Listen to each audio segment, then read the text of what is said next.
Y aquí estoy invitando explícitamente a tomarse en serio la propuesta de Emilio Dubo y Angela Giglia de retomar el concepto de orden urbano como una categoría analítica general para comprender la ciudad o lo urbano desde el punto de vista de la sociología. En el libro que gracias a la generosidad del Colegio de México yo escribí aquí hace 30 años, yo insistía mucho en que el derecho es un elemento constitutivo de las relaciones sociales, pero era así como una cosa muy abstracta. Yo creo que ahora, con todos estos trabajos, se puede decir que el derecho tiene un papel instituyente, en el sentido de que generaliza una serie de representaciones espaciales, socioespaciales, que están en el centro del orden urbano y que le permiten a una asociación de vecinos decir, mi colonia es habitacional, y que eso resuene en un proceso de comunicación y sea productivo. Lo segundo es el carácter polisémico del derecho. Es decir, en contra de las expectativas del auge de los derechos humanos y en contra de esa moralina de cumplimiento e incumplimiento de la ley, lo que hay que reconocer es que la juridificación de los asuntos sociales produce resultados paradójicos. Y el mejor ejemplo es esto de que la zonificación es una restricción a la propiedad privada, pero puede ser un instrumento de exclusión social al mismo tiempo. Y hay muchos ejemplos de esto. Y lo tercero, que es un poco un corolario de esto, es que el derecho urbanístico forzosamente tiene que expresar la complejidad misma de la ciudad. No puede ser un orden que se imponga con la mera voluntad política sobre la lógica de la ciudad, sino que la lógica de la ciudad se impone también y le da contenido al derecho. Si no, estaríamos hablando de dos mundos distintos. Y termino con un ejemplo. Las colonias que rodean el actual aeropuerto de la Ciudad de México son perjudicadas sistemáticamente por el aeropuerto de la Ciudad de México. Se vive muy mal en torno al aeropuerto de la Ciudad de México. Pero esas colonias no existirían si no existiera el aeropuerto, porque se inundan. Y la operación del aeropuerto, la economía del aeropuerto hace posible bombear sistemáticamente. La mitad de la pista principal del aeropuerto está sobre el exlago de Texcoco. Gracias al aeropuerto, o sea, para que el aeropuerto funcione hay que bombear. Y gracias a que el aeropuerto bombea agua hace 80 años, vive gente alrededor. Entonces, es, digamos, un ejemplo de cómo el orden urbano tiene su complejidad, tiene sus contradicciones, y que a la hora de procesarlo en el orden jurídico, pues eso se tiene que reproducir.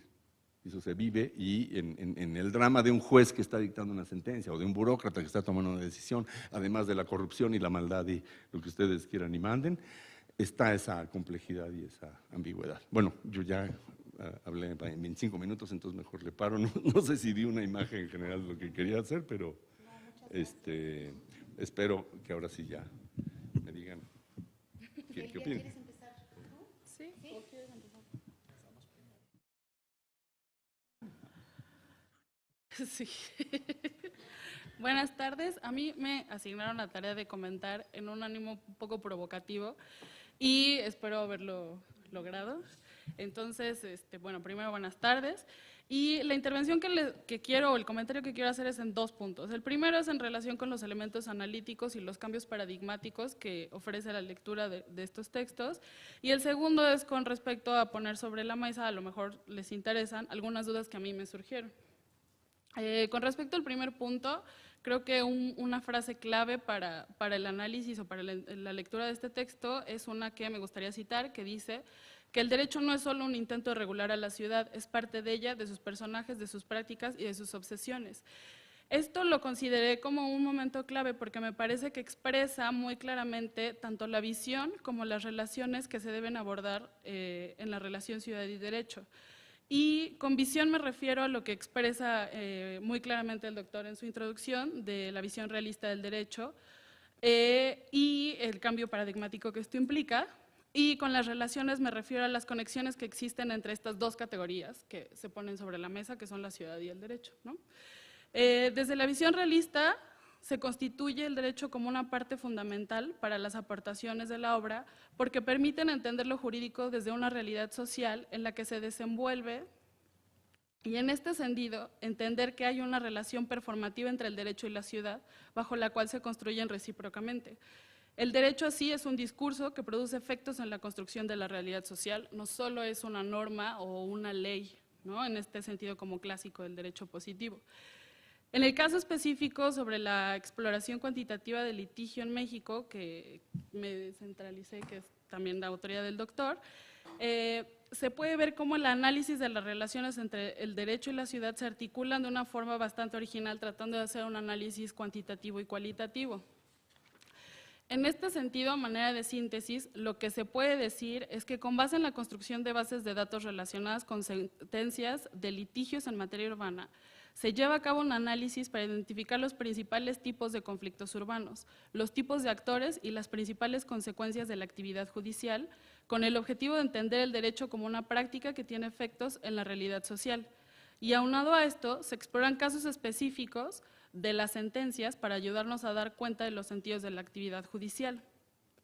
Con respecto al análisis cuantitativo, aún tengo mis dudas de las relaciones y de las conclusiones que se pueden hacer de los resultados que se presentan, pero me parece importante reconocer que mediante la posibilidad de hacer el cúmulo y la construcción de bases de datos que den panorámicas descriptivas, cuantitativas de las sentencias y de la actividad judicial, se pueden ver algunos resultados. Las dudas que me surgen son respecto a, particularmente la que más me llamó la atención fue lo que se dice con los litigios ordinarios, o sea, lo que expone el autor como los casos de los juicios de amparo y las relaciones de los conflictos urbanos. Y esto es porque se dice que hay un alto nivel de juridificación y se relaciona con la disposición de los ciudadanos a defender los mecanismos judiciales, el territorio en el que se desenvuelven y la dinámica socioeconómica. Y en esto me pareció importante acotar que cómo es la relación entre la dinámica socioeconómica, o sea, que me parece que tendría que abordarse, o hay un área de oportunidad en analizar que hay mecanismos disponibles para las personas con base a cómo ellos definen esas posibilidades. Entonces, me parece que al centrar o concentrarse solo como en esos mecanismos jurídicos, como una relación entre las dinámicas socioeconómicas, el espacio, se dejan de fuera otras manifestaciones de cómo yo como ciudadano puedo acceder a resolver un problema, ¿no? O sea, como esas otras posibilidades y que me parece que podrían ser un contraste importante para tener como los comparativos entre cómo funcionan las cosas de los actores utilizando mecanismos judiciales y cómo funcionan en contraste con esa no juridificación de los conflictos. Y otro punto que me parece interesante es que me quedó la percepción de que se deja de fuera la confianza y desconfianza que se tienen sobre los mecanismos judiciales, ¿no? O sea, como las personas, además de toda esta relación entre el espacio y la dinámica socioeconómica, también hay un factor importante para decidir o no desatar un dispositivo judicial que recae en la confianza de ¿y qué va a pasar con la sentencia? ¿Y qué va a pasar después de que me digan que sí tengo razón o no tengo razón? O sea, ¿cómo hacer efectivos esos derechos? Y digamos que eso lo centré en una pregunta que sería, o sea, que a mí me parece que tiene que ver más con cuáles son los factores que intervienen en la disposición de los ciudadanos para acceder a esos mecanismos judiciales, ¿no? O sea, como que a mí me quedó esa curiosidad de eso que leí. Con respecto al análisis cualitativo, me pareció importante el espíritu integrador del trabajo, en el sentido de que se tratan de establecer las relaciones entre ciudad y derecho como dos expresiones de la realidad que se retroalimentan mutuamente, ¿no? O sea, como esto que comentaba el doctor de pasar y cambiar el paradigma del derecho como la ley, como el derecho positivo. O sea, el derecho es un discurso, el derecho es una práctica, ¿no? Y todo eso construye a sí mismo la realidad. Es decir, que me parece que el aporte relacionado con la interrogante de cómo la judicialización del conflicto urbano aporta y visibiliza problemas y preguntas de investigación relevantes al estudio de la realidad urbana es una pregunta central en estos trabajos. Finalmente, con respecto a las preguntas que me gustaría poner sobre la mesa, La primera tiene que ver con la intención amplia de la agenda de investigación, que entrelaza tanto la experiencia jurídica como la social para la explicación de los fenómenos urbanos, y esto relacionado con los procesos activos de los abogados para llevar a cabo procesos de cambio social. Y aquí quiero traer a colación el caso del litigio estratégico, ¿no? Que ahora se está poniendo como mucho de moda esta participación activa de los especialistas en el derecho para efectuar y llevar a cabo este cambio social. Entonces, el punto es que de mi percepción de la lectura del texto, pareciera que los efectos sociales del derecho son accidentales, pero poco a poco se va viendo cómo estas estrategias jurídicas son cada vez más conscientes, en el sentido de que cada vez se busca más esta parte del litigio estratégico. Y para los que no saben o no están familiarizados con esta parte del litigio estratégico, tiene que ver con la construcción de procesos de fomentar prácticas jurídicas y a la par hacer como alianzas estratégicas y organizaciones sociales para posicionar ciertos temas o provocar o incitar el cambio social, ¿no? Y la segunda tiene que ver con el caso de la definición del conflicto urbano, y que me parece importante la división que hay de los conflictos urbanos desde las diferentes escalas, y de cómo se diferencia el conflicto urbano en el ámbito de las relaciones entre autoridad a autoridad y particulares y autoridad, ¿no? O sea, como si uno se fija entre los conflictos que hay entre las autoridades por la lucha entre sus facultades o las posibilidades que tienen de actuar, las tipologías o las categorías que son relevantes son distintas que si el conflicto urbano se observa a partir de la conflictividad entre particulares y autoridades. Y básicamente ahí yo… bueno, y ahorita también escuchando la exposición, me acordé de otras dos cosas, por la parte que decía de que se cumpla la ley a veces es muy mala noticia, porque me parece que también que hay como un tema bien importante de hasta qué punto el seguir con la ley nos lleva a un estado de cumplir formalidades y perder el sentido o el espíritu o el objetivo de por qué existe esa normatividad, ¿no? Y entonces pasan cosas como señoras parando a viejitos de los asientos reservados porque son embarazadas, ¿no? Pero pues siempre sí son viejitos los otros y las otras son más jóvenes, ¿no? Entonces como que se crean estos sinsentidos en aras de cumplir la ley, ¿no?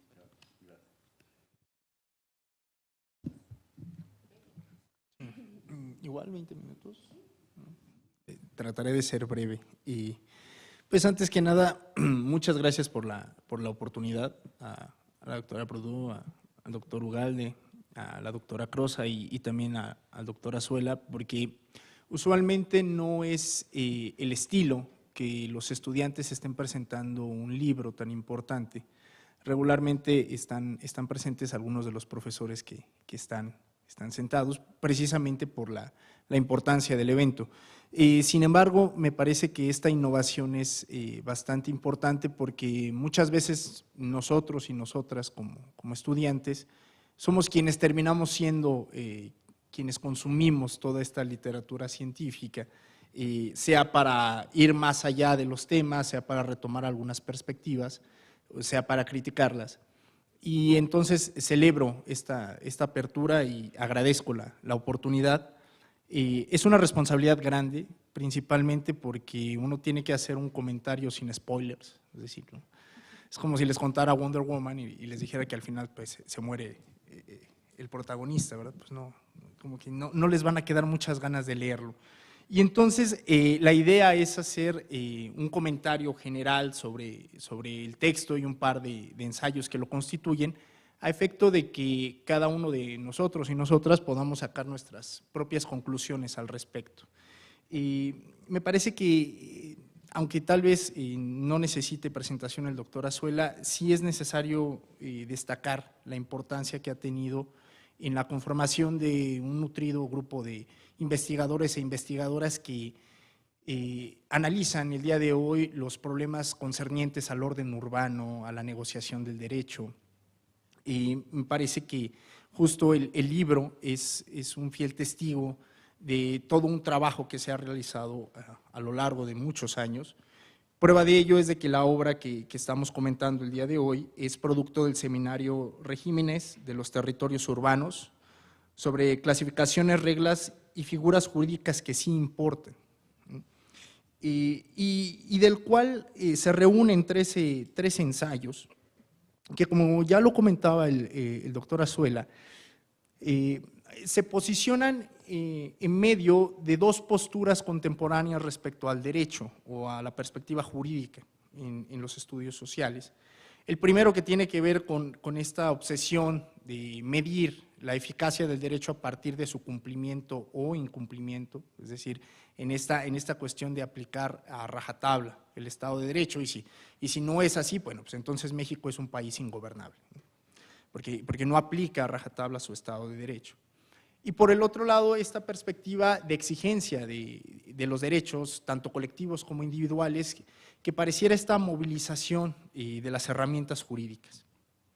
Sin embargo, los ensayos se posicionan en una postura que el doctor Azuela ha denominado como neorrealismo jurídico, y este neo refiere porque es una perspectiva que ya a inicios del siglo XX se había recuperado, a partir de la cual se buscaba observar las consecuencias prácticas que tenía la ejecución del derecho en la sociedad. De tal modo que cada uno de los ensayos lo que nos está mostrando es la manera en la cual la implementación de normas y reglamentos altera la realidad urbana, el orden de la convivencia y la interacción de un orden urbano, pero también me parece que se generan nuevos órdenes a partir de las negociaciones o de las resistencias que se tiene hacia la norma, hacia la interpretación de los reglamentos. Entonces, me parece que allí es gran parte de donde surge la riqueza de que no solo se esté hablando desde un punto de vista jurídico, sino que intervengan otras disciplinas sociales como la sociología, la etnografía, la ciencia política, porque recordando cuando uno estudia la parte de los problemas de la ciudad, dentro de esa complejidad convergen principalmente las realidades económicas, las realidades políticas, las realidades jurídicas, geográficas, espaciales, que me parece que el doctor Azuela, como buen abogado, plantea el justo derecho que tienen los geógrafos que vienen pregonando desde hace muchos años sobre recuperar la importancia del espacio, ¿no? Y es muy interesante que un jurista haga esta recuperación del espacio y de la importancia que éste tiene en la configuración tanto de las interacciones sociales como de la propia definición de la ciudad. Por eso esta idea de que el derecho es instituyente de la ciudad, ¿no? Que suena principalmente muy burdiano, ¿no? Es como estructuras estructurantes, pues, como que también uno a veces no entiende tan fácilmente este lenguaje jurídico, ¿no? Que también es algo difícil a veces de entender, y máxime en la complejidad de la ciudad. Ahora bien, por cuestiones de limitaciones de tiempo de lectura y de discusión, yo seleccioné dos ensayos, porque son los que siento más afín con mis propias preocupaciones de investigación, y también porque tengo cierta afectividad por el tratamiento y en cierto sentido hasta por los autores. Estos son de corte etnográfico. El primero es el ya referido, Del papel a la banqueta, testimonio del funcionamiento de la regulación urbana ambiental, del cual es autor el doctor Vicente Ugalde. Y el segundo es Reglamentos y reglas de usos de la Alameda Central de la Ciudad de México, un régimen híbrido, de la doctora Angela Giglia, que corresponde a la tercera sección, llamada de espacio público. Sobre el trabajo del doctor Ugalde, yo les he de contar un par de anécdotas, porque desde los primeros días del propedéutico, a mí se me quedó muy grabado. Nunca fui el alumno más brillante del doctor Ugalde, está aquí el de testigo, pero recuerdo mucho una anécdota, porque él nos contaba que recién él llegó de San Luis Potosí, se quedó sumamente sorprendido con la forma en la cual se gobernaba el transporte urbano en la ciudad, es decir, la importancia que tenían los checadores, ¿no? Ya saben, los que les dicen, llevas 2 de 23 a la 24, y pues, tú no entiendes, ¿no? Es todo un lenguaje privado de señas y de mensajes que solo el operador y el checador entienden, ¿no? pero que le da un orden diferente a la forma en la cual se provee un servicio público, que es el del transporte. Y la segunda anécdota tiene que ver, debido a que fue de boca del profesor Ugalde, que yo escuché por primera vez a Bruno Latour en un contexto de estudios urbanos. Y bueno, ya saben, estos conceptos de la actancia y la etnografía y este carácter que dice el doctor Ugalde, que tiene Latour de sentarse en una oficina sin ningún gesto en el rostro y ponerse a anotar de alguna manera todo lo que sucede en una oficina, como buen etnógrafo. Y me parece que de manera implícita esto se ve reflejado en el ensayo que realiza el profesor Ugalde, a partir de una etnografía en primera persona, que él nunca se presenta así, él es el promovente, él es el observador, pero nunca utiliza el estilo de la primera persona, sino que goffmanianamente utiliza diferentes máscaras respecto a la situación social que está desarrollando. Pero me parece muy interesante en la parte del método en primera instancia, porque pareciera ser que la etnografía frente a la estadística o el análisis espacial es un método menor o de poco alcance, ¿no? Y me parece que, narrado de una manera bastante elegante, el ensayo permite ver cómo estas relaciones entre el gobierno y el gobernado se observan hasta en lo infinitamente pequeño, por volver a citar a Goffman, esta vez de la mano de Bourdieu, y nos permite ver estas relaciones de poder en la microfísica, pero que también van insertando nuevos actantes y quizá actores, como puede ser un documento, un formulario, o situaciones de relaciones entre el gobierno y el gobernado, que puede ser una ventanilla única, como también la importancia que tiene, eso a mí me fascinó, toda la instrumentación o todo el desarrollo técnico que debe de tener para solicitar el retiro de un árbol que obstruía la cochera de su casa. Y pareciera ser que si un ciudadano común y corriente fuera a pedir ese trámite, por un principio de cuentas lingüístico o por un inicio de cuentas lingüístico, quedaría fuera de exigir ese derecho, porque en realidad son demasiados requisitos los que se piden, ¿no? Sin embargo, el doctor Ugalde, a pesar de todo el bagaje jurídico y científico que tiene, pues decidió posicionarse como un ciudadano de pie y sufrir, bien decía el doctor Azuela, todo el calvario que sufriría cualquier ciudadano por pedir un trámite. Y una aventura que inicia en mayo de cierto año, llega en los días de septiembre y pareciera que vuelve a entrar a otra etapa, pero el ensayo nunca nos dice si en realidad el doctor Ugalde triunfa o no. En realidad creo que ese es el suspenso, y esa es yo creo que una de las principales preguntas, ¿no? Si a lo mejor hoy día llegó tarde porque fue todavía a hacer un trámite o porque fue a estrenar la nueva cochera, no lo sabemos, ¿no? Nos deja con esa incertidumbre, ¿no? Y hasta en términos novelísticos me parece que es bueno porque permite una segunda etapa, ¿no? Pero también en el plano teórico a mí me surgieron dos inquietudes. La primera de ellas es el manejo de la espera o de la paciencia, que nosotros, quienes estén familiarizados con estas lecturas o con esta corriente, Javier Aullero menciona mucho como un mecanismo de control de los grupos populares, pero pareciera ser que es una tecnología del poder, por decirlo en términos de Foucault, que se extiende hacia las relaciones entre gobierno y gobernados, ¿no? Porque siempre los plazos, así sean de 5 días hábiles, se extienden y entonces uno tiene que ir varios días para solicitar el trámite. Y eso me lleva a una segunda reflexión teórica respecto a la burocratización del conflicto de Martin Heyer, en la cual precisamente las demandas de los movimientos sociales entran en el laberinto burocrático a efecto de dejar que el tiempo de reclamo se vaya enfriando, por decirlo de alguna manera, y se olvide el reclamo social. Y pareciera, yo no sé si eso es intencional o no lo es, o es como estas prácticas sociales que hay en torno al derecho y al ejercicio del gobierno, pero pareciera ser que quieren desalentar la demanda o la petición de retiro del árbol, ¿no? Y por otro lado, también interesante que el doctor Ugalde, como Ulises, se afianza a los mástiles del derecho y del buen ciudadano y no atiende el canto de las sirenas de la corrupción en 3 ocasiones, cuando se lo insinúan.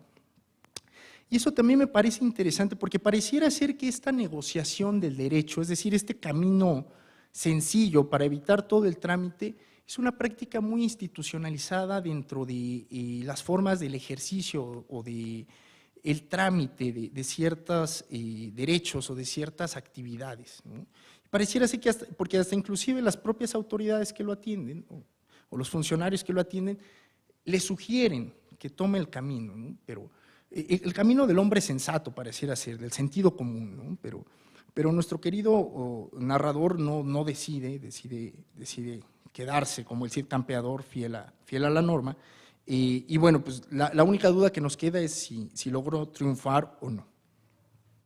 En el caso de la doctora Giglia, también es un texto que ya había sido presentado en otro espacio, concretamente en el seminario El Desorden Urbano, un 25 de febrero del 2014, y nos presentaba la doctora al auditorio una primera aproximación sobre el problema de la recuperación de la Alameda Norte y todo lo que suscitó, tanto de reglas como de exclusión de ciertas poblaciones. Y en esta ocasión, en el ensayo que se encuentra en la obra, nos da un mayor ángulo, además de que extiende el análisis sobre el fenómeno, teóricamente le da mayor profundidad a su análisis. A partir del análisis de este espacio insular, que como ustedes sabrán, me parece que todos conocen la Alameda Central, se encuentra rodeado de otro tipo de prácticas, pero en el corazón de la Alameda Central pareciera que reina otro tipo de orden, ¿no? Por eso ella habla de un espacio insular o un espacio con un orden específico. Y también dar cuenta, me parece que es muy interesante el caso, porque es un ejemplo de ciertas consecuencias que nacen a partir de la idea del patrimonio histórico, la patrimonialización de cierto espacio o la comercialización de los bienes históricos y culturales, que comienza en 1987 y que ha tenido un proceso, ha tenido un continuo. Y la Alameda Central es el ejemplo, y ahí recuerdo una visita que nos promovió la doctora Crosa a las oficinas de la Autoridad del Espacio Público, donde nos comentaban que la Alameda Central corresponde a una planeación urbano, cultural, histórica, comercial, que comienza con Plaza Zarco.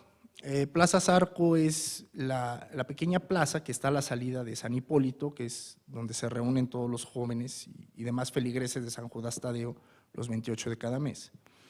Y entonces pasa por la Alameda Central, llega a la explanada de Bellas Artes, se conecta con Madero y desemboca en la plancha del Zócalo, ¿no? Algo muy similar a lo que se está haciendo hoy día con el Corredor de la Nación, pero este pasaje urbanístico parecía que ya tenía muchos años de planearse, pero no se había tenido el presupuesto, etc. Y entonces este espacio, este microespacio que nos permite ver una política urbana de recuperación y de cierta higienización de los espacios urbanos.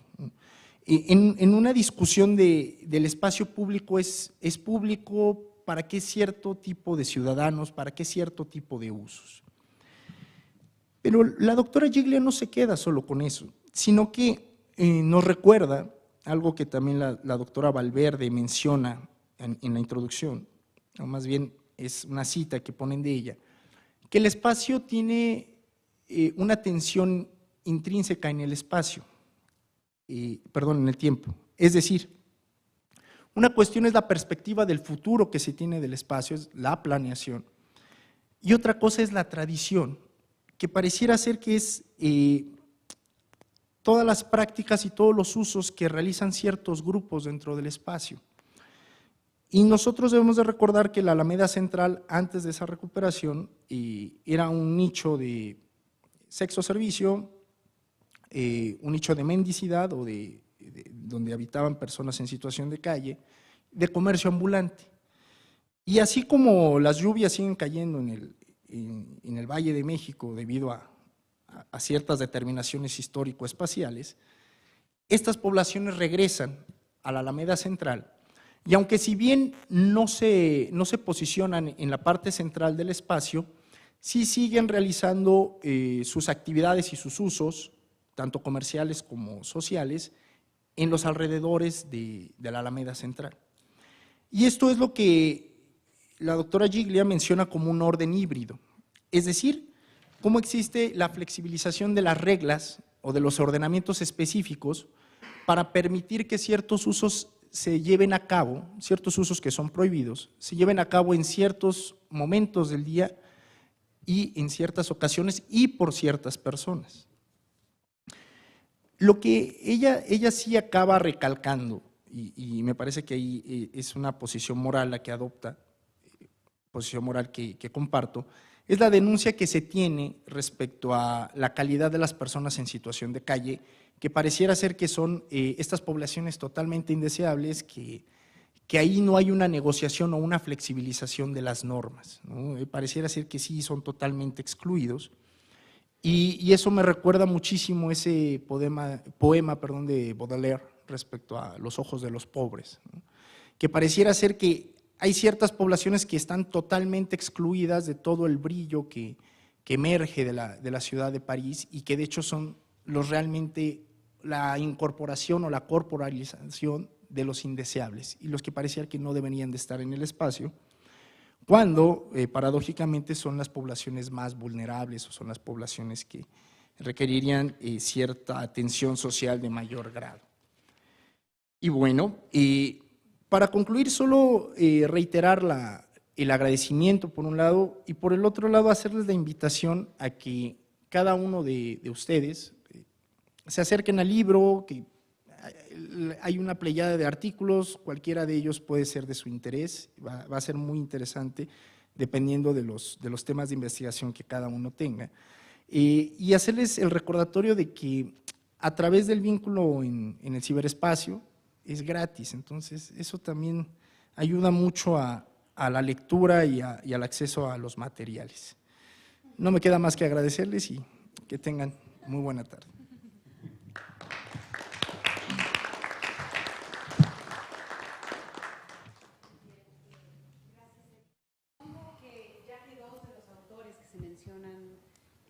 Aquí y después abrimos. A ver, algo muy breve, porque sí va a ser interesante que siga pues la ronda. Unos comentarios así, uno no los hubiera oído hace 20 años. Esto no estaba en la agenda de los estudiantes, no había esta capacidad reaccionar.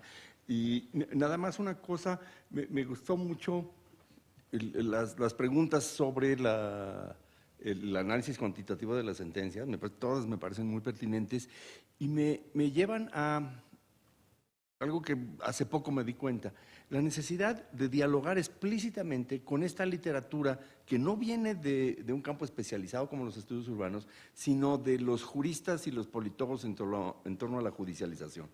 Es decir, hay una preocupación general sobre la judicialización de la política y hay una bibliografía muy importante que plantea unas hipótesis, unos problemas, una agenda de investigación. Yo me acabo de dar cuenta que hay un diálogo entre constitucionalistas muy influyentes en América Latina, hay una red transnacional de pensamiento constitucional en diálogo con politólogos que tienen tiempo preguntándose por qué hacen lo que hacen los jueces. Y hay una paradoja sobre esto de por qué la gente acude a los jueces y si eso significa confianza ante los jueces. Bueno, esta literatura registra una paradoja. En Latinobarómetro, los jueces son muy mal calificados. No hay una buena opinión sobre los jueces en general. ¿Y qué significa que unos sectores sociales acudan a ellos? No forzosamente es más confianza. Si a mí me dicen, oye, pues te vamos a llevar al torito, ¿quieres un amparo? No, yo no necesito tener confianza en el juez para decir, sí, quiero un amparo. O sea, los móviles que puede tener una persona para acudir al juez no necesariamente hablan de la buena imagen de los jueces. Esto es algo en los que algunos constitucionalistas pueden caer, y los mismos jueces. Y como esta literatura está en diálogo con los jueces, está, digamos, muy contaminada de esa relación. Entonces, a un juez le gusta pensar que si hay muchas demandas judiciales, es que hay más confianza en los jueces. No, hay que explorar eso sociológicamente, sin prejuicios y con una perspectiva distinta. Y el diálogo entre una exploración como la nuestra, más desde la preocupación por la ciudad, con esta discusión general sobre judicialización puede ser muy, muy productivo. Y las preguntas que plantea Elvia me parecen pues, muy, muy, muy pertinentes. Gracias. Así que, pero nada más para que podamos. Lo que pasa es que Erika hace la pregunta qué sucedió por eso quería saber si quería responder, pero bueno, podemos abrirlo al público. Y por ahí, si quieres, micrófono. Gracias.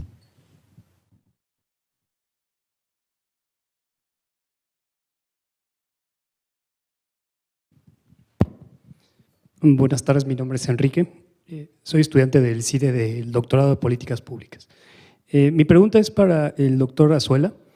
En esta parte de la introducción, que yo había visto pocos libros realmente que fueran más allá de la descripción, y creo que plantea algo interesantísimo en este neorrealismo jurídico y señala tres importantes formas que ya nos comentó aquí. Pero mi pregunta, desde el lado del derecho, viene en este sentido. ¿En qué rubro de las tres que plantea, de la función instituyente, la ambivalencia y la dimensión espacial, la complejidad de la cuestión urbana, le ve más posibilidades de desarrollar una línea de investigación sobre el realismo jurídico, no entendiéndolo como en el siglo XX, sino tal vez con las consecuencias prácticas del derecho estudiadas desde la sociología? ¿Y en qué trabajos podría apoyarse este nuevo realismo que propone? Me gustaría si pudiera abundar en eso. Y una pregunta desde la perspectiva de economía, en concreto de la teoría microeconómica.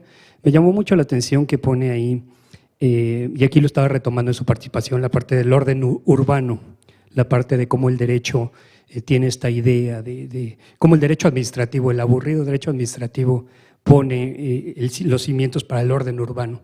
Pero por ahí deja un guiño, que a mí cuando lo leí no pude más que reírme, cuando pone destrucción creativa, y la pone hasta en comillas, lanzándole ahí un guiño a los economistas.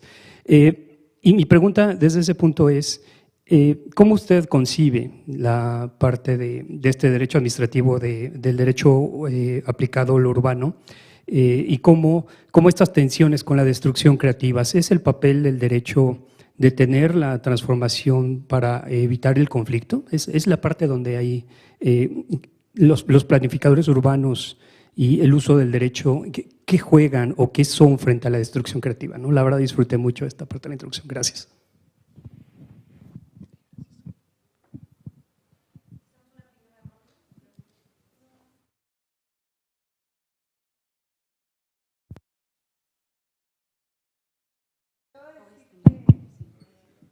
No tengo una lectura reciente de los trabajos, sin embargo, me tocó leer los trabajos hace rato, y yo me acordaba que una de las cosas que me pareció muy interesante es que siempre estamos hablando un poco sobre lo que no se cumple, y el trabajo habla sobre lo que se cumple. Entonces eso me pareció como muy creativo de la convocatoria de Toño cuando hizo esto. En los últimos años, como he tenido que trabajar la cuestión del 27 constitucional y todo eso,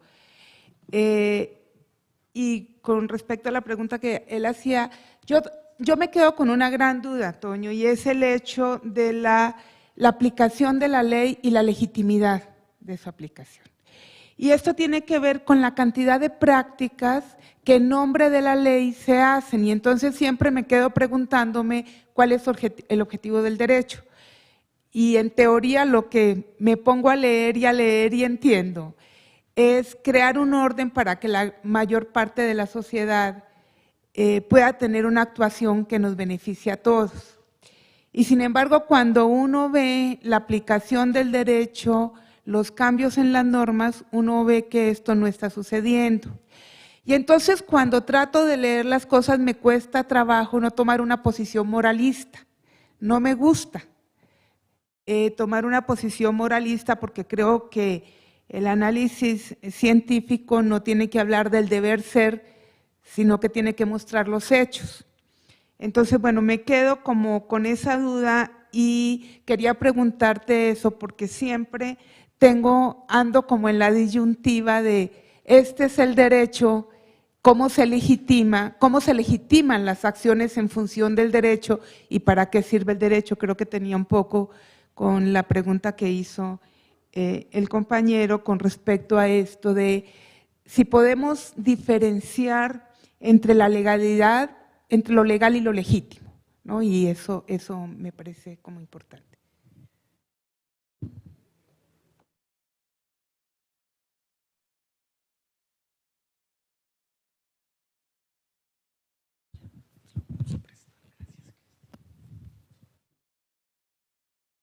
Gracias. Buenas tardes. Yo vengo del Tribunal de lo Contencioso Administrativo del Distrito Federal y estoy bastante interesado por el tema en general, porque nosotros en el tribunal somos los que se supone que aplicamos las reglas. Pero vengo aquí y quiero hacer una… Me parece que es pertinente ahora que hablaban de legitimidad. ¿Qué tanta legitimidad puede tener un tribunal que es presidido por una persona que es esposa de un desarrollador, de un constructor?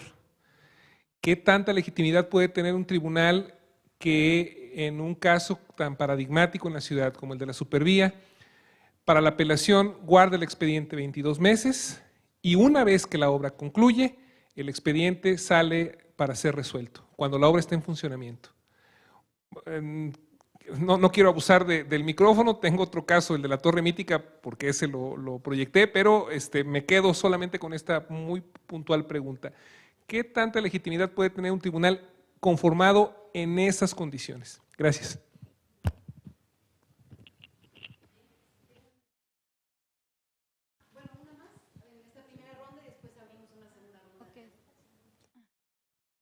Hola, soy Marité. Actualmente estudio el doctorado en Ciencias Sociales en San Luis Potosí. Bueno, me parece muy importante el tema que se está abordando. Yo solamente tendría como una discusión o una inquietud. Entiendo que el derecho importa. Bueno, yo misma tengo la licenciatura en Derecho y también en estos casos que las comunidades de alguna forma desaparecen por esta situación del crecimiento urbano, de la voracidad de las ciudades. El tema del despojo, ¿cómo se aborda también desde la ley, desde la norma? Yo digo, el despojo muchas veces está dentro de los propios planes de desarrollo urbano, desde la propia perspectiva que se dialoga en todo lo que se dice y los gobernadores y todo esto hablan, o sea, al final la gente queda al garete y la ciudadanía o la gente no importa. O sea, esa es como mi gran preocupación y la situación de que la gente en las entrevistas, por ejemplo, dice, pues ya, o sea, realmente nos vamos a tener que resignar a que nos dejen un cachito por lo menos para nuestra casa, ya no vamos a sembrar lo que sembrábamos. Bueno, entra toda una disyuntiva y una situación de impotencia también como abogados, que te enfrentas con todo esto, ¿no? Gracias. No sé si quieren… No, bueno, a ver, sobre esto último, en los estudios urbanos nunca nos preguntamos esto, pero es que justamente tiene que ver con el tema de destrucción creativa. La ciudad, por definición, es eso. O sea, si alguna transformación importante hubo en las sociedades humanas en los últimos 200 años, fue su urbanización. Y parte de eso es saqueo y es destrucción y es, digamos, es una alteración del orden territorial en donde las ciudades ganan a costa del campo. Es una magnificación de lo que siempre fue la ciudad. La ciudad siempre se estableció en el contexto de tiranizar una población rural. Así nacieron las ciudades. Las ciudades están en tensión con la población rural y ahora nos preguntamos si podría ser de otra manera, ¿no? Era muy fácil a lo largo del siglo XX, digamos, para los planificadores urbanos, decir la ciudad va a crecer para allá, sí, qué bonito, va a haber avenidas, y va a haber universidades, ciudad universitaria. ¿A quién se le ocurría que ciudad universitaria era un despojo? Expropiaron ejidos, le quitaron su tierra a los campesinos. Y todo el mundo encantado de la vida con ciudad universitaria. A nadie se le ocurría, ¿no? Ahora resulta que hay que hacerse cargo de eso. Pues sí, es una expresión de la juridificación de los procesos de cambio territorial. Lo que nos parecía natural, el progreso, pues ahora lo juridificamos en el sentido de que lo ponemos en clave de derechos y se vuelve incluso, digamos, adquiere un tono trágico. Pero pues en eso estamos, y eso son las ciudades. Y el futuro de la ciudad es destrucción creativa. Yo uso esa famosa frase, digamos, pero es que el futuro de la Ciudad de México está en su reciclaje. Y implica destruir lo que hay para crear otra cosa. No hay manera de construir una utopía que no sea destruyendo. Entonces, si no nos hacemos cargo de eso, pues que nuestros hijos se van a vivir a Ensenada, ¿no? Me acuerdo como la utopía de muchas parejas de mi generación, de vámonos a Ensenada y nuestros hijos van a ser biólogos marinos. Y muy pocos pudieron darse ese lujo, ¿no? Entonces, pensar en el futuro de las ciudades es pensar estos dilemas, ¿no? Por eso el urbanismo es una cosa bien fea y bien impopular también. El tema legitimidad, yo creo que lo que tenemos que aceptar es nuestra capacidad de desdoblarnos como analistas. Una cosa es el análisis sociológico de la legitimidad como hecho social y otra cosa es nuestra opinión personal de lo que debe ser. En la Inglaterra del siglo XIX, la prohibición de la homosexualidad era perfectamente legítima. La sociedad inglesa reconocía como legítima la represión de la práctica homosexual. Y a lo largo del siglo XX hay una lucha y hay una transformación del derecho y de las creencias. Y hoy, bueno, hay un cambio de legitimidad y uno puede observarlo objetivamente y uno puede medirlo, historizarlo, pesarlo y medirlo. Y decir, bueno, la legitimidad es un hecho social, independientemente de que a uno le guste, ¿no? Entonces, como analistas yo creo que podemos reconocer nuestra capacidad de desdoblarnos y esto… Bueno, pues es viejísimo. ¿Por qué en el siglo XX el porcentaje de científicos de las ciencias naturales, el porcentaje de científicos que profesan explícitamente una religión es mayor a lo que era en el siglo XIX? El científico típico del siglo XIX no creía en Dios, pues de eso se trataba. En el siglo XX los científicos profesan religiones y no tienen problema, porque se desdoblan. Una cosa es hacer tu trabajo científico y otra cosa es el domingo ir a misa, que tener una religión. Los sociólogos podemos desarrollar esa capacidad de desdoblarnos. En un momento expresamos nuestra indignación por algo que no nos gusta moralmente y usamos el derecho como argumento para oponernos o usamos la crítica al derecho. Y otra cosa es explorar con los lentes de las ciencias sociales lo que está pasando independientemente de si nos gusta o no nos gusta. Es nuestra capacidad de desdoblarnos lo que está en juego y digo, no es tan fácil como eso, pero se puede vivir, ¿no? Perfectamente. Digo, un físico nuclear, ¿no? Va a misa y eso es trivial, porque está trivializado por la manera como evolucionó la ciencia y no debería ser un problema para nosotros. El estudio, esa legitimidad de la presidenta del tribunal, de la sala superior, ¿no? No todo el tribunal, pues debería estar en duda, ¿no? Y la cuestión es que si solo nos vamos con el litigio estratégico, con estas ONGs y estos chicos valientes, de esta generación de gente que está haciendo cosas muy importantes, y solo estudiamos eso, solo vamos a ver la parte visible. En el caso de El Dorito, perdón, el edificio maravilloso que hizo Teodoro González León, que está construido en contra de la ley, hubo un litigio que estuvo la Suprema Corte a punto de declarar nula todo el procedimiento administrativo con la posibilidad de ordenar la demolición del edificio, el último edificio de Teodoro González de León, y promovido por un vecino, con una acción que se llama acción pública. Nadie sabía. Los representantes vecinales no estaban enterados. Aparentemente es un vecino que saca provecho de eso, trata de negociar con la empresa. Un asunto que estaba en la Suprema Corte. Acción pública, pero secreta. Entonces, para estudiar la legitimidad, necesitamos constatar la publicidad de los fenómenos. Hay muchos litigios de los que no sabemos y están ahí. Entonces, también es un poco la función del analista de buscar lo que no sale en el periódico, lo que la ONG no te dice, lo que está un poquito más escondido y puede estar produciendo efectos. No sé. ¿Algún comentario?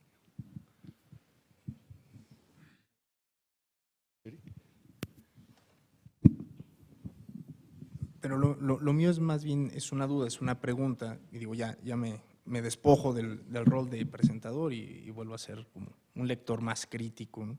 Y sí, se habla de la relación derecho y ciudad, derecho y espacio, pero ¿qué hay en esta relación de derecho y poder? Porque desde un principio me parece que ya el discurso jurídico es un discurso desigual respecto a que hermenéuticamente solo lo puede entender aquel versado, ¿no? Y pareciera ser que, por un lado, sí hay este tipo de acciones, como ahorita la acaba de relatar, que más bien quien sabe interpretar el derecho lo puede utilizar a su favor. Entonces, eso genera profundas desigualdades. Sin embargo, pareciera que hay una tendencia como a ceder cierto poder de parte del gobierno en esta cuestión de las leyes, en esta cuestión de las normatividades, y vienen las confrontaciones en las cuales los ciudadanos o los colectivos utilizan el derecho a su favor, o los usos sociales del derecho, ¿no? Pero en ese sentido, en esa relación, ¿qué podríamos decir hoy día respecto a lo que es el poder y el derecho? Es decir, como un mecanismo de fortalecimiento del poder gubernamental, o bien es una cuestión en la cual hay un mayor equilibrio de los poderes en términos de lías, en los cuales el ciudadano está más versado en derechos y puede exigir más obligaciones, o bien es solo una ilusión al respecto, ¿no? Muy brevemente, para que haya más intervenciones. Bueno, la respuesta para mí es muy sencilla, es volver a los clásicos. En la tradición weberiana no hay una oposición entre derecho y poder. Hay una forma específica de ejercicio del poder, es la denominación racional legal, y eso está en el programa de la historia de la sociología. El riesgo que tenemos ahora es que nuestro diálogo sea ese abogado paladín de la justicia y ese juez que está haciendo política. Y qué bueno que esté haciendo la política. Lo que pasa es que hace política con la distinción entre derecho y política, ¿no? Y cuando uno les pregunta que con el litigio estratégico no estás empoderando a los jueces, pues es que esto es una consecuencia como estructural del asunto, no puedes evitarlo. Si haces litigio estratégico y lo que quieres es que le den un amparo a los yaquis para que paren el acueducto fulano de tal, estás dándole poder al juez. Entonces yo siempre les pregunto, ¿ya vieron quiénes son? ¿No? Tiene que ser un magistrado el que nos venga a contar.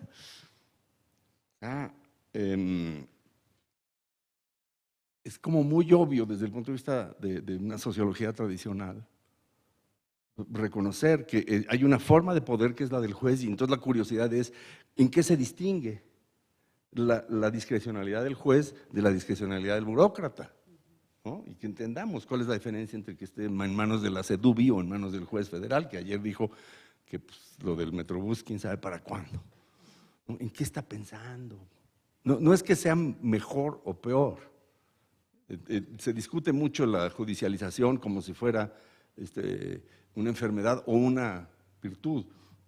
Independientemente de eso, hay que explorarla empíricamente, ver qué está pasando ahí, porque es algo demasiado nuevo como para arribar a conclusiones así tan pronto, ¿no?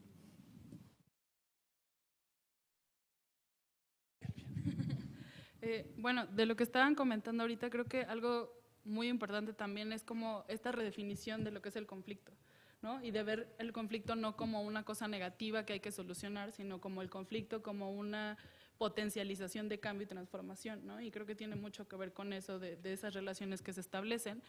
Y con lo relacionado de los jueces, ahorita recordaba que haciendo el comentario, y con respecto a lo que decía de que hay una literatura especializada que se enfatiza en esta relación entre el poder y por qué los jueces actúan como actúan, los autores o los nombres me sonaban como muy americanos, ¿no? Entonces me surgió la duda si esa relación o esa como asociación que surge de esas preocupaciones americanas no tiene que ver con una relación inmediata en cómo se seleccionan los jueces, ¿no?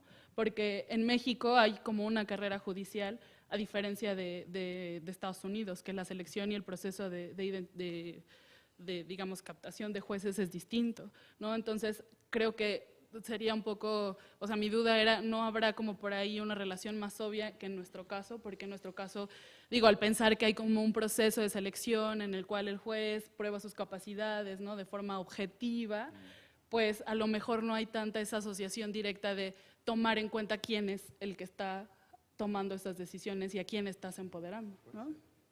No lo sé.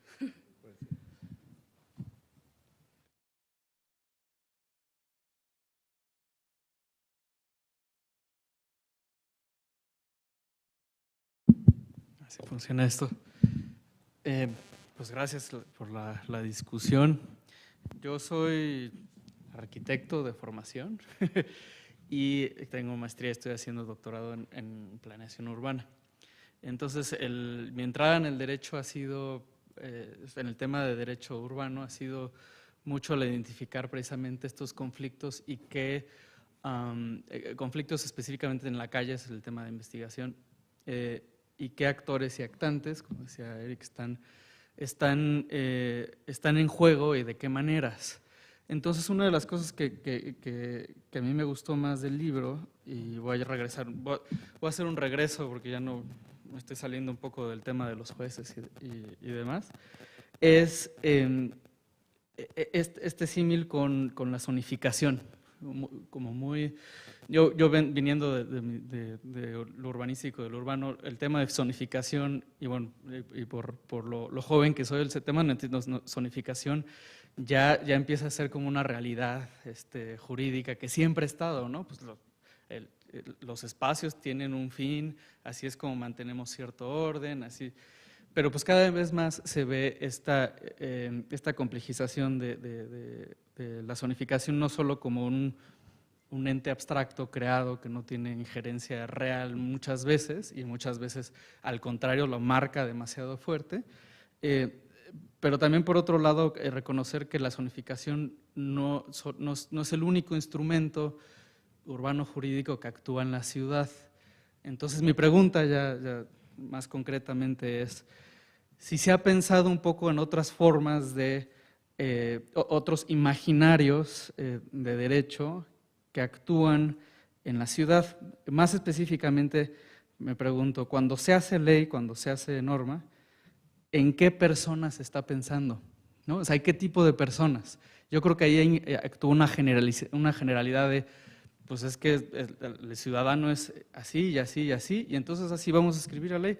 Y de igual manera como con la zonificación, en la realidad nunca es así, no existe esa persona, ¿no? Más específicamente, mi trabajo de investigación está sobre los vendedores ambulantes, con mayúsculas ambulantes, en específico porque estoy pensando en los vendedores que los llamo vicio-oficios, que siempre están deambulando. Entonces, si uno analiza la ley, como lo estoy haciendo, esas personas nunca aparecen en ninguna ley, programa, norma, etc. Sin embargo, están ahí, y siempre están ahí, y no están de una manera, como lo mencionaba en la Alameda, bueno, que no son que los indeseables o que solo salen de noche o demás, son entes que interactúan con la ciudad de tal manera que yo argumentaría que son claves para esos temas de la calle, o sea, son claves. Y aún así no están. Y entonces la manera en la que la ley o las estructuras reaccionan ante ellos es posicionarlos en una serie de cajones, o son vendedores, o son ciclistas, o son qué tipo de ciudadanos, pero no pueden reconocerlos como tal. Entonces, una versión resumida es, ¿qué otras zonificaciones hay en lo urbano?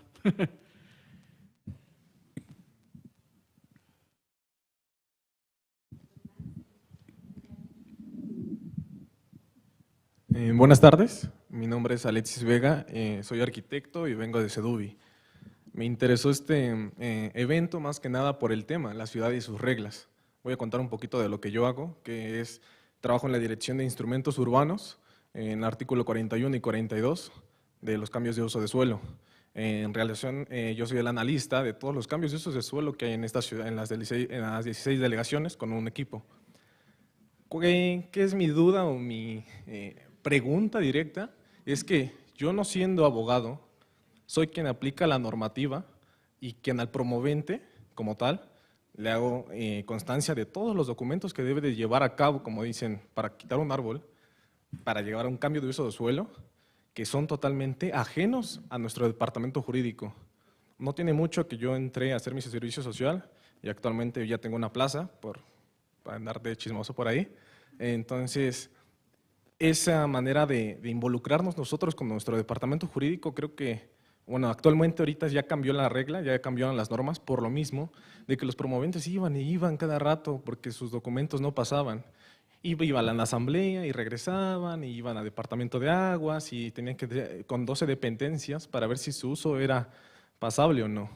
Entonces creo que eran muchas trabas que, como dice, la ciudad y sus reglas como tal, pero creo que no es un apoyo el que se tiene en nuestro departamento jurídico y en lo general, porque al final la objetividad del tema creo que es ganar, perder, dictaminación, prevención, no sé, terminación de tu expediente, sabes qué no pasó, pagaste tus permisos, pero no se pudo hacer nada.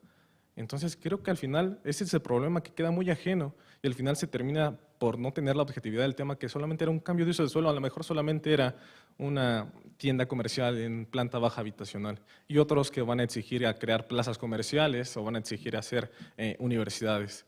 Pero para todos es el mismo trato, para todos es lo mismo, ¿sabes qué? Tienes que traer esto, y el promovente se queda como tal, como que si no lleva a su arquitecto, si no lleva a su abogado, no entiende. Entonces creo que es una preocupación de mi parte, bueno, estando yo ya dentro ahí, ponerme en los zapatos del promovente y decirle la verdad. ¿Sabe qué? Su procedimiento es aquel, para que de manera en verdad entienda lo que se le está hablando y no de verdad como me dan mis notas, mis hojas y ¿sabes qué? Tienes que hablarle de esta manera, tienes que explicarle de esta forma y tienes que hacer esto como si fuéramos un robot. Pero bueno, al menos esto ha cambiado últimamente en Seduvi y creo que es muy importante que tengamos esa vinculación tanto arquitectos, urbanistas, abogados. Bueno, porque mi hermana trabaja aquí en la Auditoría Superior de la Federación. He comentado con ella muchísimas cosas y me dice que jamás ha existido esa vinculación tanto, que es jurídico, abogados, urbanistas y arquitectos, que en verdad sí dicen que es una preocupación por la ciudad, entender lo que abarca la palabra ciudad, economistas, etcétera.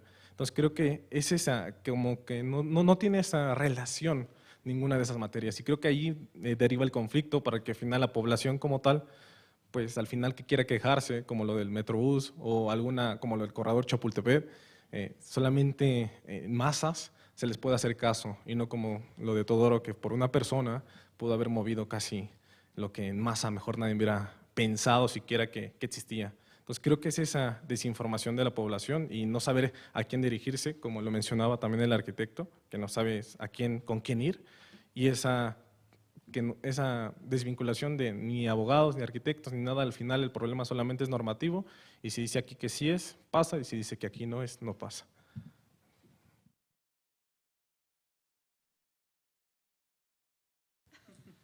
Ahorita con tantas personalidades que hay acá. Soy Nancy Jiménez, egresada del doctorado en estudios urbanos de acá, y me pregunto cada vez que empezamos a retomar el tema de cómo va la ciudad y su orden o su desorden, si no estamos como experimentando un proceso de gobernanza.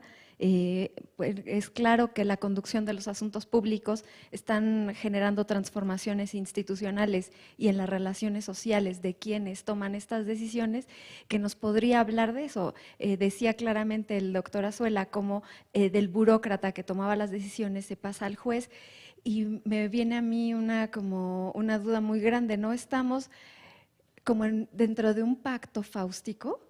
¿No al momento de incorporar a los otros actores que deberían forman parte del sistema de gobierno, no estamos como empeñando quizás las mejores cualidades que tiene nuestro sistema de gobernanza? No sé, o es una forma de contener el conflicto, como lo habíamos dicho anteriormente.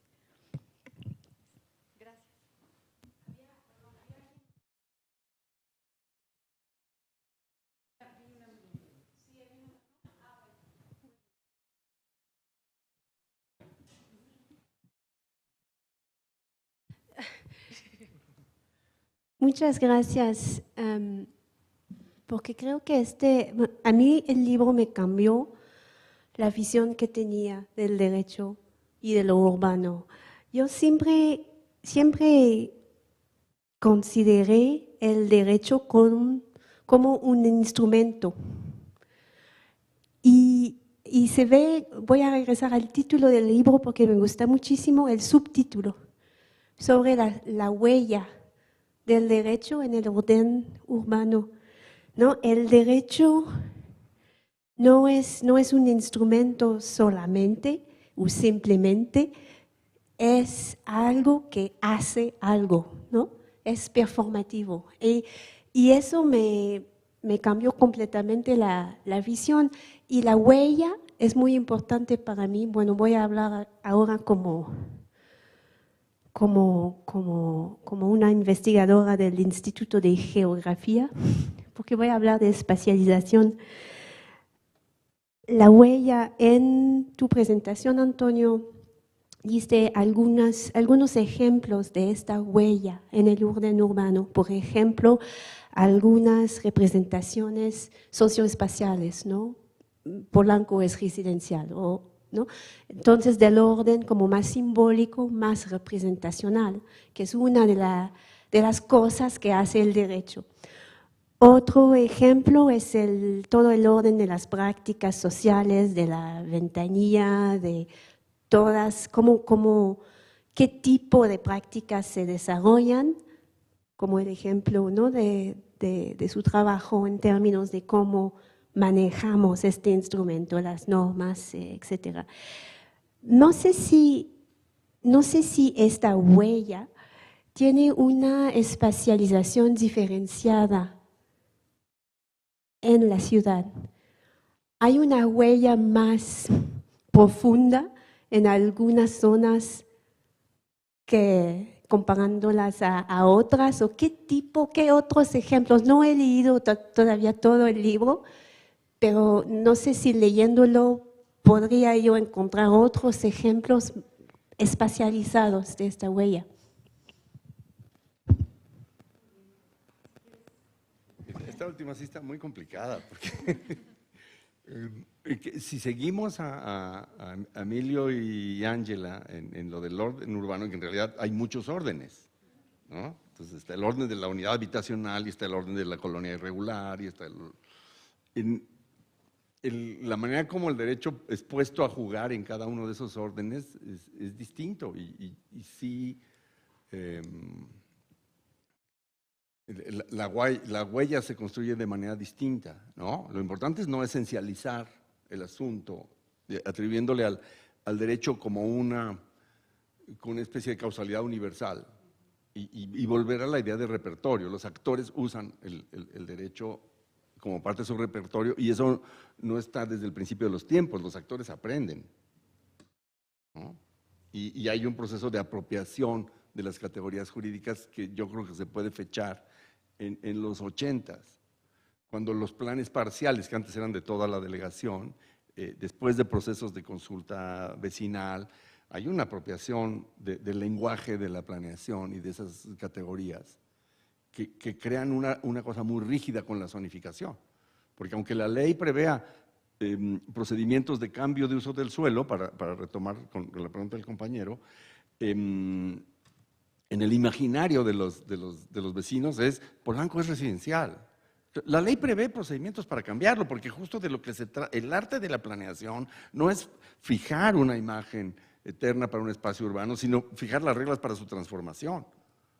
Ese es el chiste de la planeación, ¿no? Y por eso la tensión entre la planeación comprensiva y la planeación estratégica en el mundo del derecho se traduce en cómo vamos a hacerle para acomodar. Cada nuevo rascacielos en Nueva York es una revisión del código. Y hay un abogado, el abogado que contratan Trump y todos los demás promotores, ¿no? De un artículo muy simpático que dice, el código de urbanismo de Nueva York es como el Talmud. Hay que saber interpretarlo, ¿no? Y entonces se necesita como un señor rabino para entrar a toda la cosa y que todas esas torres de más de 20 metros de alto no estaban previstas en el programa original y son legales, ¿no? Y es algo que a los movimientos vecinales les cuesta mucho trabajo entender. Pero, bueno, voy directamente a la primera intervención, en el sentido de en qué están pensando los que hacen las leyes, ¿no? Este ambulante, o sea, hay una categoría jurídica que se impone a la experiencia de ser una señora que vende jugos de naranja, no está así en la ley. Entonces es una pregunta empírica, ¿en qué están pensando los legisladores cuando legislan?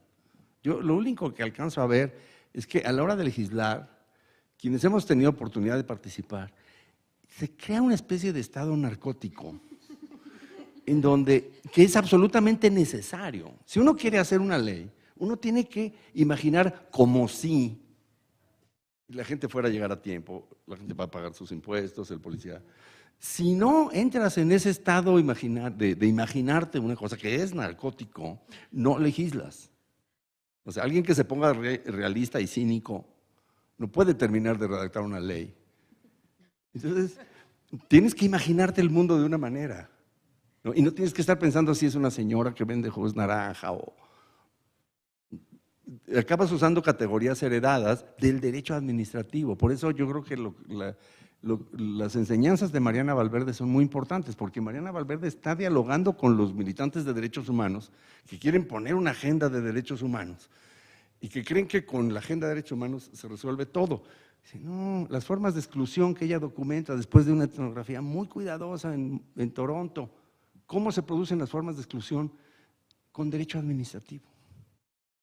¿No? Por eso hay que meterse a las tripas del derecho administrativo y entender ahí esa lógica que es donde se produce exclusión o opacidad, ¿no? Y volviendo al tema de cambios del suelo, el reto hoy es muy simple. ¿Cómo le haces para que sea público el procedimiento de cosas importantes, no la miscelánea en la cochera, ¿no? Porque es increíble que es el mismo procedimiento para poner una fotocopiadora en la cochera de tu casa, porque no tienes coche y tienes que, bueno, hacer fotocopias para ganarte la vida, para completar el ingreso familiar. Entre eso y un centro comercial puede ser el mismo procedimiento.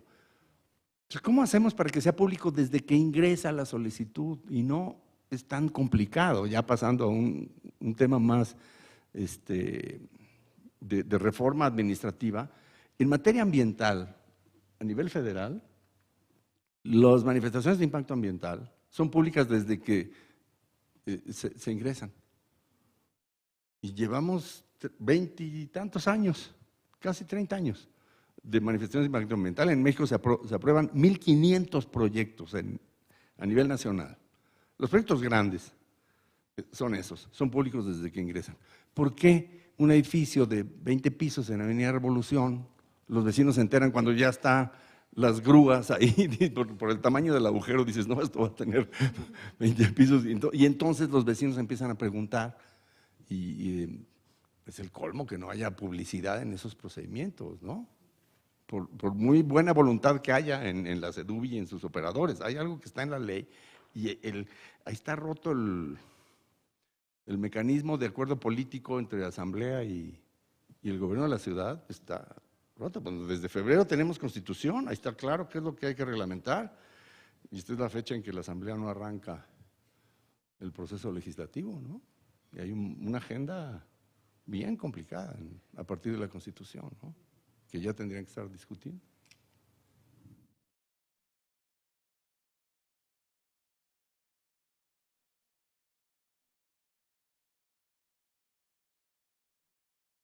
Sí, muchas gracias, Antonio. Y confieso, tengo todavía que leer todo el libro, que me interesa mucho, tanto por los autores, que aprecio a todos los que están ahí, como por el tema. Me interesa, sin embargo, la postura que tú señalaste, que toma inspiración en aproximaciones lingüísticas y de lenguaje, y me hizo pensar sobre la manera en que con el lenguaje es también un código, en ese sentido puede ser análogo al derecho. Sin embargo, el código, mientras pensamos en el lenguaje sobre el código, entonces nos preguntamos, bueno, ¿qué dice este código? ¿Tiene contradicciones? ¿Qué son las técnicas que podemos aplicar para interpretar ambigüedades, etcétera, etcétera, ¿no? ¿Funciona la comunicación? ¿Logramos comunicar algo o no? Pero desde otra perspectiva podemos preguntar no qué comunica o qué dice el lenguaje, sino qué hace, ¿no? ¿Qué hace un enunciado de una persona específica en un espacio específico, en un tiempo específico? Y supongo que es un poco lo que quieren hacer en el libro en relación con la ley, preguntar qué hace la ley, no qué dice la ley. Y en este, digamos, área del lenguaje que es pragmático, lo que importa finalmente no es el código, que siempre existe, por ejemplo, el español estándar o el inglés estándar, sino qué significación se da a variaciones específicas del código, la distancia del código. ¿Qué hace? ¿Qué podemos lograr hacer por expresarnos de cierta manera que varía en un sentido particular del código? Y estas regularidades, porque son regularidades, lo que significan variaciones particulares, o lo que hacen, a pesar de tener su orden, no están internos al código. No están presentes en el código. Se puede tratar de regular excepciones, etcétera, pero como nos dice Wittgenstein, las reglas no están en el código, las reglas del juego.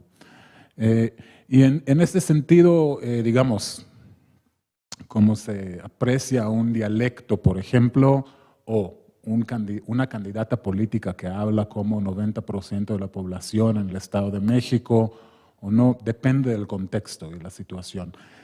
En ese sentido, ¿no será el proyecto en relación con qué hace la ley, justo un poco en el sentido de Vicente, investigar qué significación y de qué manera actúan las desviaciones de la ley?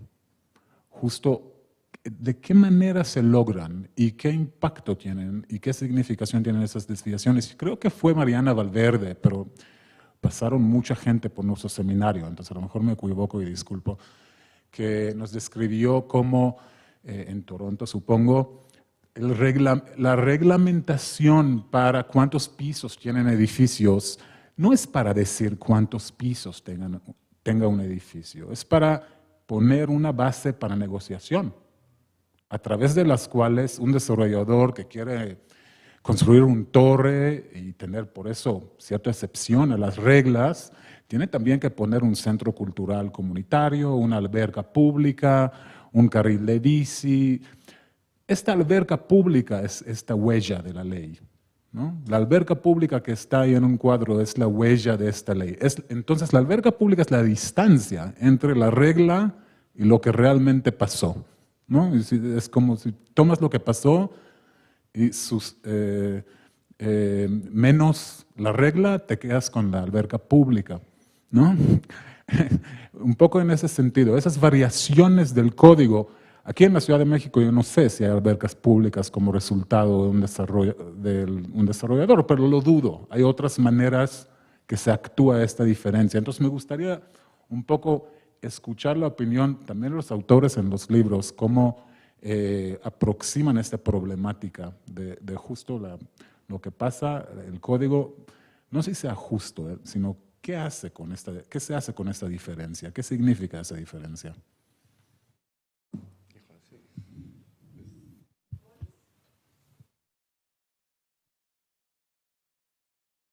Bueno, me atrevo a intervenir sin haber tenido el libro en las manos. Tengo dos, no sé si son preguntas. Una tiene que ver con un eje entre ex ante y ex post, o digamos el referente de la ley ahí como referente y es ex ante, o un proceso que va cambiando y que se está viendo y que está imponiendo y cambiando, etcétera, etcétera. El otro tiene que ver con la escala. O sea, tú decías, bueno, a una pregunta geográfica, decías, bueno, es que hay huellas distintas de algo, porque la ciudad no es homogénea y todo, pero creo que hay otro orden, otra escala.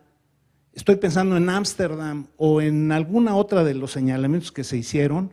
Ahorita lo que acaba de decir, lo que se acaba de decir, hay un planteamiento genérico que no se ocupa del fulano que vende naranjas o que vende guayabas o que va a ser un edificio postmoderno, va a ser otra cosa. ¿Me entiendes? Ahí hay otra escala que habría que considerar. O sea, tendría como una especie de cuadrantes ahí entre la cosa ex ante y ex post y la cosa, digamos, de escalas para tener alguna idea de interpretación en algún cuadrante acerca de qué hace la ley, no solamente qué dice, sino qué hace o qué se hace, qué hace el fulano que está, el colega que tiene que decidir sobre las solicitudes de uso del suelo, por ejemplo, ¿no? Entonces, ¿dónde se ubica él? ¿Cuál es su referente? No nada más la disciplina, no nada más la ayuda del abogado, sino la interpretación del hecho que se está enfrentando. Qué bueno que introdujiste el tema de la escala, porque hay cosas en el régimen urbanístico que se juegan en la escala. El tema de las consultas vecinales. ¿A partir de qué escala deberían de ser obligatorias sus resultados? La Constitución resolvió el asunto de la siguiente manera. Las consultas son obligatorias si participan en ellas el 15% del padrón del área respectiva. El área respectiva es la colonia, la delegación, toda la ciudad. Y ahí yo estoy esperando que alguien desde la ciencia política o la teoría de la democracia me diga cuál es la escala a la que diferentes cosas son legítimas. ¿A quién le preguntaron de Chapultepec? ¿Quién sabe cómo se decidió? Que era toda la delegación Cuauhtémoc, me parece, ¿no? ¿Quién tiene derecho a decidir? Y es un problema de escala, es la representación política en clave de escala. Y yo no he oído a los especialistas en democracia entrarle a ese asunto que es tan obvio, que puede ser muy antidemocrático que todo sea decidido por la manzana, ¿no? Y puede ser muy antidemocrático que todo sea decidido por el conjunto de la...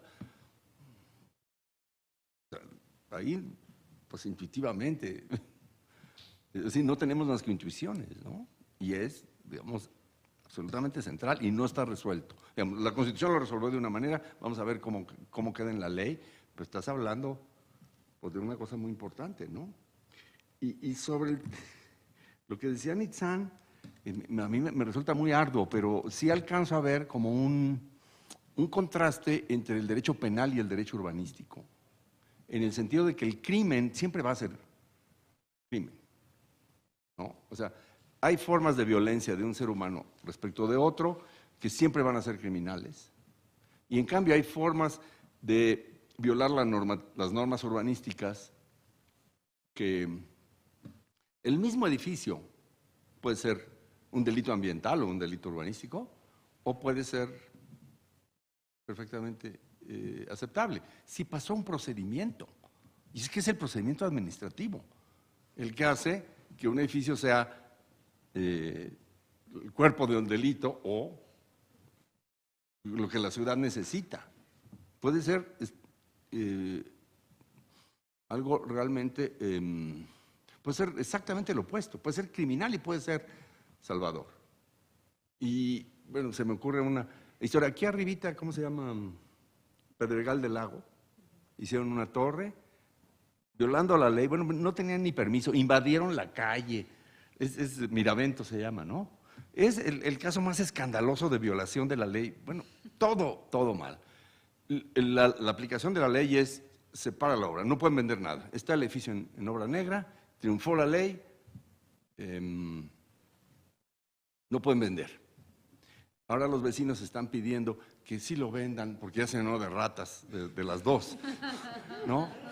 Por favor, que viva alguien ahí porque ese es un nido de ratas, ¿no? Esas son las ambigüedades del espacio de las que luego cómo se hace cargo el derecho, ¿no? Y es siempre la tensión entre una norma que enuncia algo que es para cambiarse.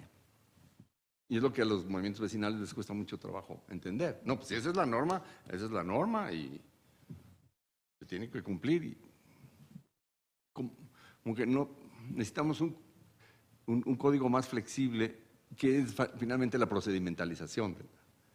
¿No? Es la democracia procedimental, no es el edificio en sí mismo, es cuál es, lo que legitima es el procedimiento. Entonces, bueno, es un poco decepcionante, ¿no? Terminar con eso. Sergio. Bueno, ante todo, bienvenido, Toño, una vez más, y realmente agradecemos tu presencia aquí y la capacidad convocatoria para reflexionar sobre un proceso que es terriblemente complejo. Y sin duda el derecho, no quiero ser reduccionista, visto como un margen, un marco de observación y de regulación de prácticas sociales en lo que sería un proceso de producción de ciudad. Pero aquí lo que me interesa, y obviamente es un sesgo de planificador, es quién da y quién construye los aspectos sustantivos que van a nutrir este marco regulatorio. ¿Quién decide que en determinado momento esto debe ser residencial, comercial, y que en determinado momento yo podría hacer, sin también hacer una especie de metáfora? El planificador se convierte también en un decidor del deber ser de la ciudad, en ocasiones planteando una línea, esto es comercial, esto es residencial, estoy siendo rico a no sé quién. Entonces, la densidad, usos del suelo, etcétera, es un proceso que debe ser realmente colectivo y que sin embargo nos damos cuenta que el planificador como tal en ese deber ser que posteriormente ya se enmarca en un orden jurídico que es el que norma supuestamente ese marco, pero que la práctica sea otra, ya la observancia misma del derecho, etcétera. Pero lo que me parece muy importante, porque estamos en un centro de estudios urbanos y ambientales, el aspecto sustantivo, ¿bajo qué? ¿Cuál es el deber ser de la ciudad? Y yo veo otro punto que no se ha tocado en mi juicio, que deberías, y tú sin duda eres la persona más indicada para hablar sobre ello, no estamos produciendo concreto, no estamos pasando del verde al gris, estamos produciendo sujetos sociales que en determinado momento van a ser ciudad, cómo se visualizan. Y sin ser rigoristas, hablar del desorden urbano es un una expresión de la insuficiencia de crear verdaderamente una ciudad equitativa, incluyente, donde la gente vea el derecho como una cosa normal, no por qué violarse, sino reproducirse en él. Cuando estamos hablando de las anomalías que se condensan y se expresan en esa huella del derecho de desigualdad social, asentamientos irregulares, etcétera. Bueno, pues es verdaderamente la negación misma del proceso mismo de construir sociedad. Entonces, en última instancia, aquí veo ese vacío que pienso que está un poco ausente en la presentación al menos, no en el libro sin duda. ¿Quién decide? ¿Quién construye ese aspecto sustantivo que va a normar el derecho al margen de su aplicación? Entonces, como que hay una etapa previa de capacidad de convocatoria societal para que en la figura del Estado, a sus diferentes niveles de agregación espacial, se construya la ciudad de una manera incluyente, de una manera participativa y de una manera observable también, donde la gente se reconozca en el derecho, porque el no reconocerse es verdaderamente negar la misma razón de ser de la ciudad, ¿no? Otra vez es una pregunta empírica. ¿Quién? Es el tema del poder del mouse, ¿no? Con un clic, lo que era industrial, rosadito, lo pintas de amarillo y multiusos. Bueno, ¿qué pasó en Las Granadas? En 2003, predios, o sea, un proceso de desindustrialización, de repente aparecen altísimas densidades. Bueno, el consultor tenía el mouse, ¿no? A mí me gustaría saber quién fue el consultor, con quién habló, ¿no? Porque la valorización y el desastre que ocurrió ahí, pues sí deberíamos de saber, ¿no? Y es uno de nuestros colegas por ahí que, no, a mí me dijeron, está envuelto en un misterio esto. Bueno, la Constitución prevé un instituto de planeación democrática y prospectiva. Me imagino que, bueno, si eso se justifica es por recuperar para el Estado esa función. O sea, que no le contrates a un consultor y a ver con quién habla para ver dónde pone las densidades altas, ¿no? Porque cuando se le presenta a la comunidad el proyecto, ya el consultor habló con alguien. Porque que no me digas que fue arbitrario, que aquí pusan las densidades y aquí otras. Esa lotería de que a ti te tocó área verde y al de junto le tocó H25. Entonces se supone que con el instituto tendrías un equipo de profesionales dentro del Estado. Bueno, está por verse, no sabemos. Tenemos chismes. Fue fulano, no, fue la UNAM. Es más, es muy bonito eso de que le contratamos a la UNAM. Entonces, la UNAM es una especie de oráculo para cualquier cosa. A mí me ha tocado hacer cosas a través de la UNAM o como consultor privado, y como consultor privado parece que es una vergüenza. Y como la UNAM es, bueno, no se me olvida la sesión del Pleno de la Suprema Corte, cuando decide en el caso del Encino, les habían contratado a unos científicos de la UNAM, yo era uno de esos científicos de la UNAM, y decían, es que le pedimos a la UNAM. Entonces, cada que un ministro tomaba la palabra, mandaba saludar al rector Narro. La UNAM, qué maravilla, todos estamos orgullosos de la UNAM y el rector Narro, no sé qué, pero el estudio es una porquería. O sea, la Corte decidió en el sentido del estudio, pero eran como dos niveles de comunicación. Esto de quiénes intervienen y cómo se produce la cosa, está en la penumbra entre la consultoría y la UNAM, ¿no? Es muy divertido que era, la UNAM dijo, ¿no?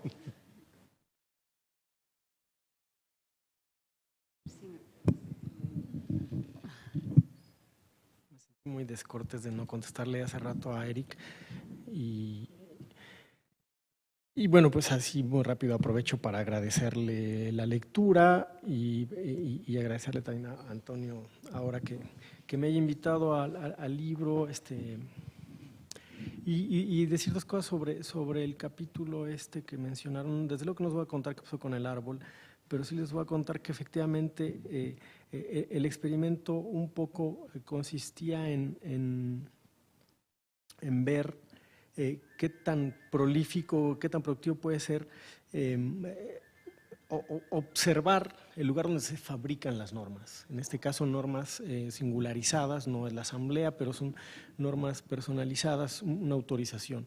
Y entonces un poco ver qué tan útil puede ser eso y ver detalles que normalmente no pueden interesar, pero que justamente yo no lo menciono ni lo cito, pero desde luego que hay una inspiración ahí en la fábrica del derecho, de observar el papel de los objetos, como es el mostrador, la disposición de las sillas y todo eso, pues no es más que efectivamente ideas tomadas de ahí de la fábrica del derecho. Y por otro lado es una tentativa a responder a la muy provocadora pregunta, invitación de Antonio, de explorar las reglas que sí se cumplen y de tratar de ver en esas reglas, verlas también como huellas, como signo de otra cosa. Entonces es muy pertinente la pregunta que se hace de en quién se está pensando cuando se redactan las reglas. Y cuando uno explora las prácticas sociales, incluso de los burócratas alrededor de las reglas, uno empieza a sospechar que definitivamente los redactores de muchas de las reglas tienen ideas de un cierto tipo de usuarios, pero les escapa muchos tipos de usuarios que van a ser las víctimas o que son las víctimas potenciales de la práctica concreta o de la aplicación concreta de las reglas. Y los ejemplos son muy claros porque desde luego que de pronto se establece una serie de restricciones para hacer acciones urbanísticas de construcción, de mover un árbol, cuya reglamentación está pensada en un gran desarrollador, en un gran depredador, y no en una señora de 70 años que quiere hacer un cuartito en el segundo piso porque su hijo va a tener que venir a vivir a casa, no tiene para pagar y ir a vivir a otro lado. Entonces, si quiere construir un cuarto, la señora tendría que contratar a un despacho de abogados de Las Lomas que le costaría 30 veces el valor de su propiedad. Y un poco en el fondo hay una tentativa de que al explorar el uso social de la norma, o sea, ver, un poco decirle a Nitzan, desde luego que hay un aspecto del uso del redactor que utiliza la regulación como un vehículo lingüístico, como un vehículo enunciativo para decir soy riguroso y no voy a permitir y voy a establecer restricciones, voy contra los desarrolladores, pero el uso ahí termina. Ya, digamos, en el plano performativo, la regla que ni siquiera van a observar para los que están dirigidas, o sea, el regulado imaginario ni siquiera se va a someter a ella, y en cambio ya en términos performativos le va a complicar la vida a muchos otros usuarios de la norma y va a crear espacios, desafortunadamente, muchísimos espacios de corrupción. O sea, la hiperregulación genera masivamente oportunidades consecutivas para la corrupción. Y eso pasa cuando todas las faltas del reglamento de tránsito, todas suponen como pena llevar el coche al corralón. Lo único que se crea es que, bueno, como no hay 4 millones de grúas, supone 4 millones de oportunidades de corrupción y son muy bien aprovechadas. Yo creo que como política de recaudación, yo creo que nada tiene más éxito que un reglamento de tránsito en esta ciudad. Entonces, en el términos urbanísticos creo que también hay algo similar. Esa hiperregulación ha generado muchas cosas en términos performativos que no son las que forzosamente están enunciadas, así pensando en la norma como un vehículo enunciativo que no son las que están ahí. Entonces ahí también alguien mencionaba hace rato, ahí es evidente una distancia entre la efectividad de las normas. O sea, de pronto cuando uno ve que la norma es efectiva, es decir, que se cumple, que se puede observar, que tráigame 100 papeles, de pronto se olvida el objetivo al cual sirve la norma. Eso pasa muy fácil. En aras de que se esté cumpliendo, se olvida el objetivo. Y hay ejemplos muy chuscos que viví en carne propia,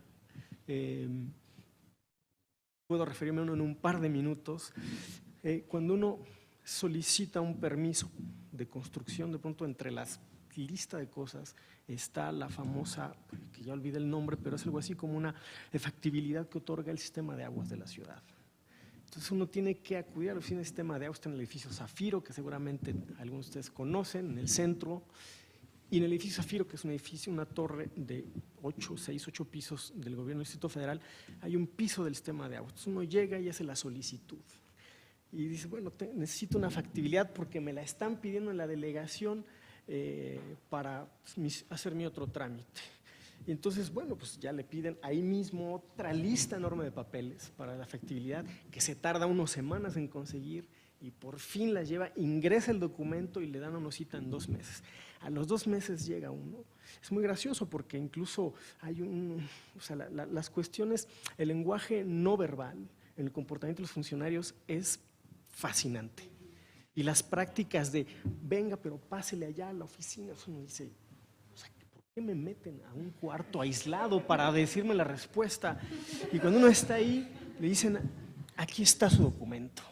Y en el documento, así sudando, con las manos y tembloroso, con ya casi sin voz, está uno leyendo, y el documento dice, en atención a su solicitud de factibilidad para tal cosa, le informamos que este trámite no es necesario para lo que usted lo necesita. Digo, ¿pero por qué estará 2 meses en decirme esto? Es que en la delegación se lo piden. Y si usted no lleva esto, que así de absurdo que le parezca, no va a poder avanzar allá su trámite. Y es un ejemplo de muchas otras cosas que uno vive en esa hiperregulación que performativamente sí puede generar comportamientos sociales cotidianos que no tiene nada que ver con el objetivo de la norma, nada que ver, como sudor de manos, sí, pero bueno, pues un poco la provocación de Antonio es también ver ese otro lado de vivir, ahora sí que como el título de un famosísimo libro, ¿no? El lugar común del derecho, ¿no? El derecho en las historias de todos los días de la gente, que es explorar esa otra parte, ¿no? Entonces era responder a eso y pues muchas gracias. Ya no voy a decir cosas porque ya vi que Eric todo lo registra, incluso 5 o 8 años después, entonces muchas gracias. Muy bien. Pues muchísimas gracias. Únicamente, ¿quieres? Quiero darles las gracias a ustedes dos por la invitación, porque siempre es un gusto venir al colegio y en particular a él y a Eric por sus comentarios. Me llevo muchas cosas. Pues muchísimas gracias, Antonio, muchísimas gracias, Elvia, Eric, también a Jaime por ser parte del equipo, Julián también.